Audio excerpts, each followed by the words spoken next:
back, relax, and maybe get yourself a snack. Me and you gonna have a little chat about books. Hey guys, so long time no see. Life just keeps creeping away from me, but I'm gonna try and make videos when I can, and they'll just pop up as and when. Hopefully a bit more regularly, but I keep saying that and it doesn't happen. So we're not gonna promise anything, we'll just try our best. Anyway, I'm back, and actually I have got some exciting bookish stuff to talk about, which is also part of the reason I haven't really been uploading. Like, I haven't been reading that much, so I have done some more reading recently, and I have done some good fun bookish things as well. Last weekend, my husband and my child and I all went to Bath, which, if you don't know, Bath is a city in the UK. It's a beautiful city, so it's well worth a visit just to explore the city, but it's also a great city for bookshops. There's two in particular that I absolutely love, although there are others as well, but the two that I love is Toppings, which there's another one in Edinburgh, and we went there for when we were on our honeymoon, and that was great, but the one in Bath I love as well. And then there is a bookshop called Mr. B's Bookish Emporium, which is just fabulous, to be honest. Like, it's just amazing. Like, the booksellers in this bookshop, I don't think you get any others who are like them. They are just so dedicated to knowing the genre that they represent within the bookshop so well. So well. And because of that, they offer this reading experience, which is a reading spa. And you can gift it to people or buy it for yourself. And I was kindly gifted it by my in-laws last year. We finally got round to booking it and going. There is a long wait list. I think it's like 6-month wait list. So if you get given one or you buy one, just beware that you have to wait a while. But the book spa is really, really fun. Essentially what you do is you go to the bookshop and you have a 2-hour session with a dedicated person. You have to answer a few questions before you go so that they know which person to match you up with, who has similar interests to you for reading preferences, and they'll match you up, and then you'll sit down with this person. You get tea, coffee, squash and a cake, and you have a 2-hour chat and a 2-hour kind of session where you will just sit there and talk about books, which, as a mum who's reading far less than I used to, it was so nice. Like, I can't even express how nice it was just to sit down and talk about books with someone who loves books. Because although I do read still, and I do read some fantasy still, not as much as I used to, but some, I don't talk about it as much, anywhere near as much as I used to, because I'm not filming as much and because I'm not seeing bookish people as much, just because of life being busy. So yeah, it was such a pleasure to just sit down and talk to, well, the person I was matched with was Henry from their shop, who is sort of the sci-fi and fantasy guy, and it was so nice to just talk to him about books and just reminisce over what I love and kind of get an idea of what's out there that I maybe haven't come across, because my reading has dipped off substantially since having a child, and I have just not, got back into the mojo, really. I'm trying to, slowly, but it's going to be kind of a process. So it was just nice to talk to him about all the books I love and why I love them, and then get recommended books. So the idea is you tell them what you like, they go off round the bookshop and collect up loads of titles that they think you haven't read and they might appeal to you, and they come back with all these titles, they set them down, and they talk you through a kind of synopsis and why they liked that book, to hopefully interest you in buying them. You get, as part of the reading spa, you get like £60 voucher and then a £10 voucher to take away with you. So you can spend that £60 voucher as part of the experience on some of the books that they recommend. So they always bring you like a good pile to choose from. So if there's any that you're like, it sounds okay, but it's not for me, you don't have to buy them by any means. But you do have a big range of books to choose from. And I ended up coming away with, I think, 5 or maybe 6 books from the reading spa. So I was pretty pleased with that. And then I also picked up a couple of other books in Toppings as well. So my haul from Bath was pretty good. So I'm going to share with you what I got, and then I will hopefully do a follow-up video once I've read a couple of the books from the reading spa, one of which I've already nearly finished. So that's a pretty good sign, considering I'm not been reading anywhere near as much or as quickly. Like, to have already we went to Bath at the weekend. It's now almost the next weekend, and I've like nearly finished a book, which for me at the moment in my life, pretty good going. Normally that doesn't happen anymore, like reading a lot in the evenings. So yeah, I've been really enjoying reading again, and I just wanted to share what I picked up with you guys, especially if they might be recommendations you haven't heard of or you're not sure about. So yeah, let's get into it. The first one is actually the book I'm currently reading. So I don't have the book, but I do have the dust jacket because the book is upstairs, and I couldn't quite manage to convince myself to walk upstairs and get it. So you've got the dust jacket, which is just, that's all you need anyway. This book is the one that I started reading it in the bookshop whilst the guy was going off to collect more titles to tell me about. And I read 60 pages just sat in that bookshop, which is already a sign that, okay, it must be pretty good. It's weird in that it's kind of focused on Arthur and Knights of the Round Table, but it's a modern day setting with a lot of differences in how history has played out over the ages.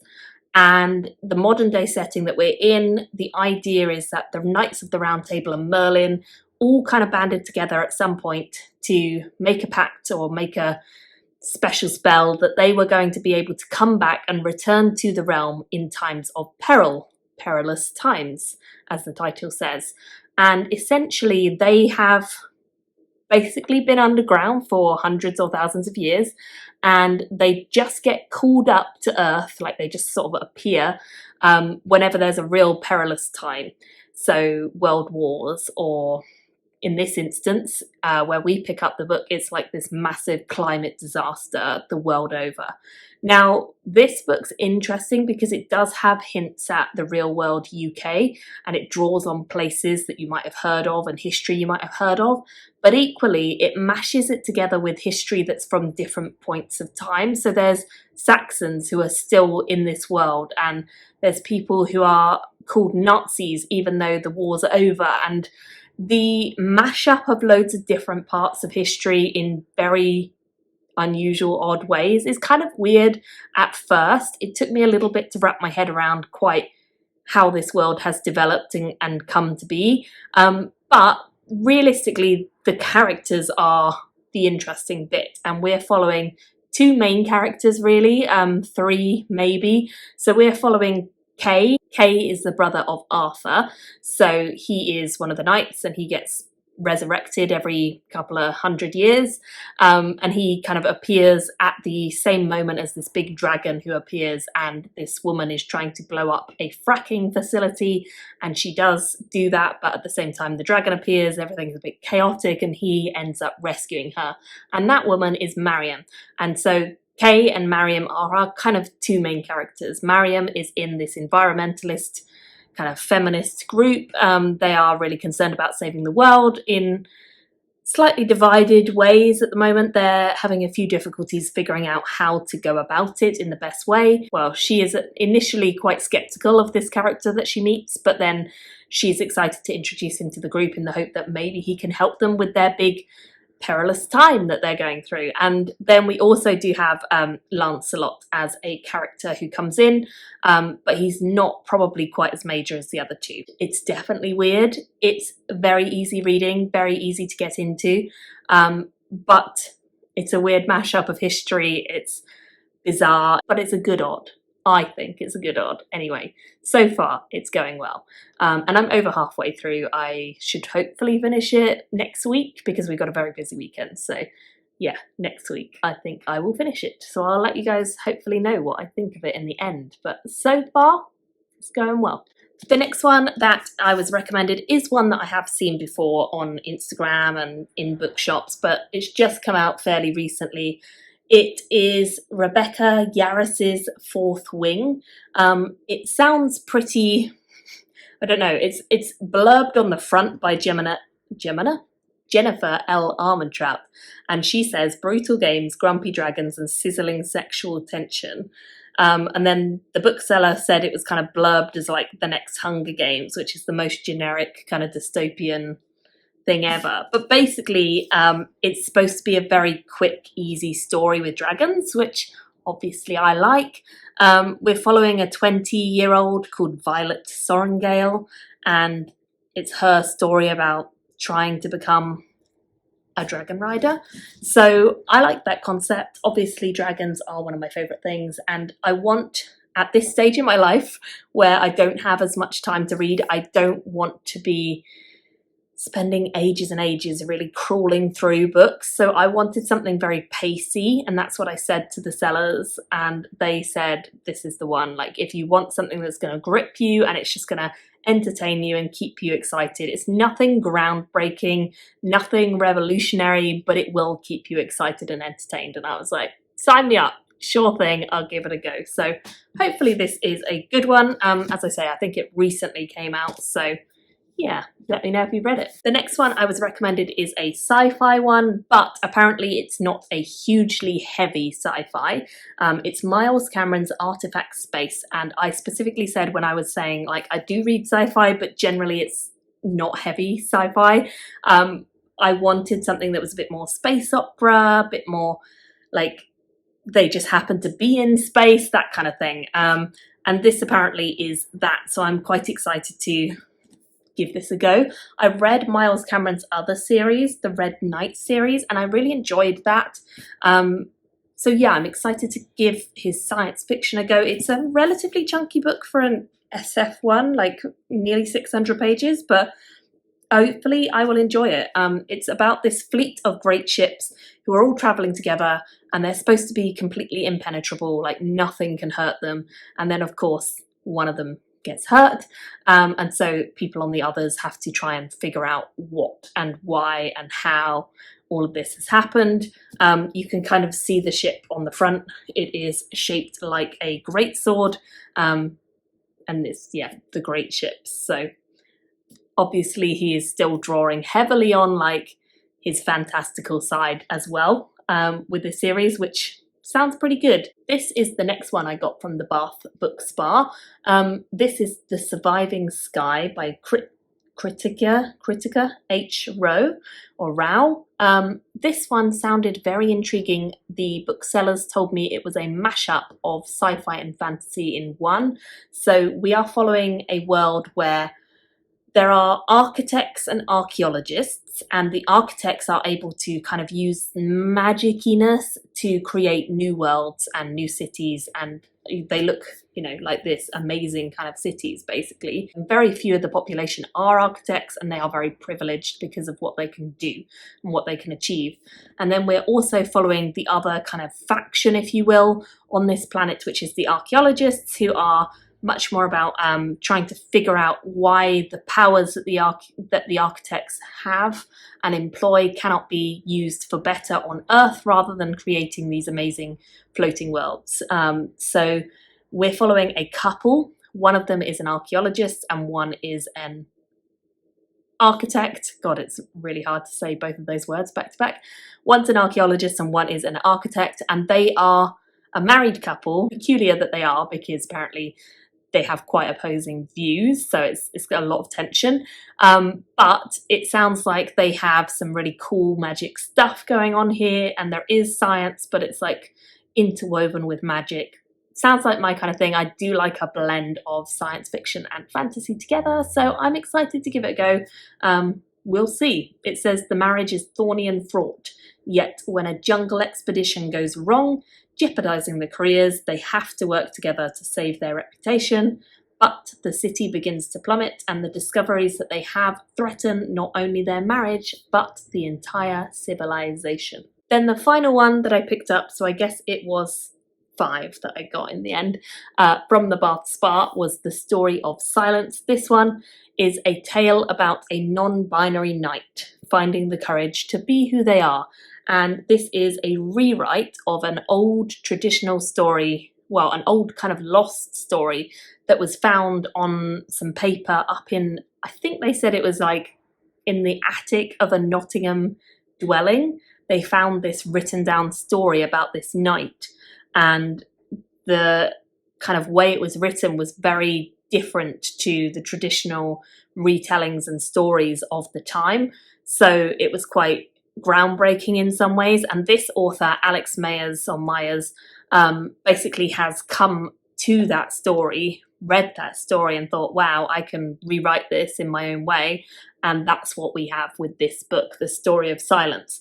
Now, I think that one of the other booksellers was telling me about it, and she was saying that she loves it and that she really recommends it because it's super different to a lot of the stories of cross-dressing or, women pretending to be men to fight in armies or be knights. A lot of those stories, even though there are lots of them, that they didn't happen very often, and they're kind of over-exaggerated and a bit wild because of just how exaggerated they've become over the years. Whereas this story is a lot more down to earth because it's the story of a real knight. So it does sound like it should be quite interesting. There is a character who was a girl, but Merlin whisked her away to be raised as a boy so that the family, land and honour would remain intact, and that child's name was Silence, and Silence must find their own place in the medieval world that is determined to make the many restrictions of gender and class upon them. With dreams of knighthood and a lonely heart to answer, Silence sets out to define themselves. So as I say, this really focuses on non-binary as a kind of concept and as a big theme through the story, and I am excited. I've heard nothing about this book ever before I met this bookseller, but it sounds good. Apparently the other books by this author might not be so good though, so if you've read other stuff by this author, the bookseller who sold this to me was like, don't bother with the rest. So that is everything I got from Mr. B's for my book spa, but I did pick up 3 more books in toppings, so I will show you those as well. The first one that I picked up is this one, The Art of Prophecy by Wesley Chu. I have seen this floating about. I'm sure I saw it before it came out, kind of on some Goodreads or some lists of books that were anticipated or something, and I thought, oh, that sounds quite interesting. It sounds like a big epic fantasy with a sort of war at the centre of all of it. There's a character who is the chosen one, who's supposed to defeat the immortal eternal Khan and save the kingdom, but there is a fault in the prophecy that prophesizes this.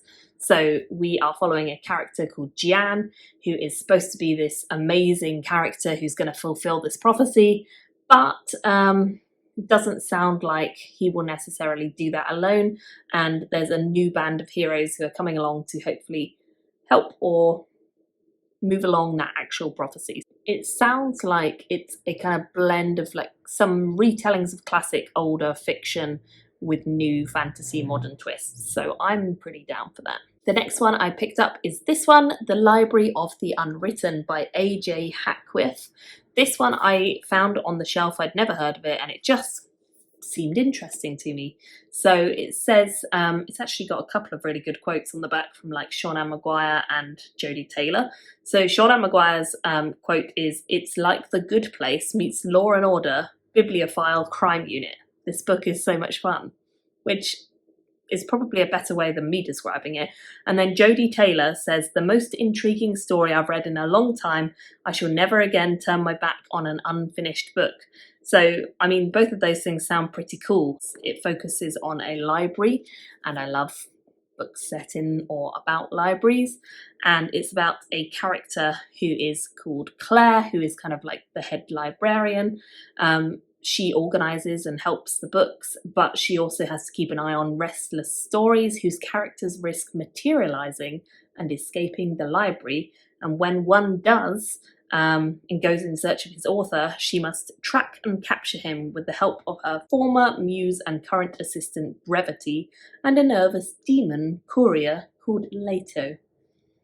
Which all sounds great, so I'm excited to give this a go. And then the last one that I picked up in toppings was The Ruthless Lady's Guide to Wizardry by C.M. Waggoner. And I picked this one up because I just fancied something a bit fun, and the title sounded fun, and a little bit more maybe Regency style, Fantasy of Manners stuff.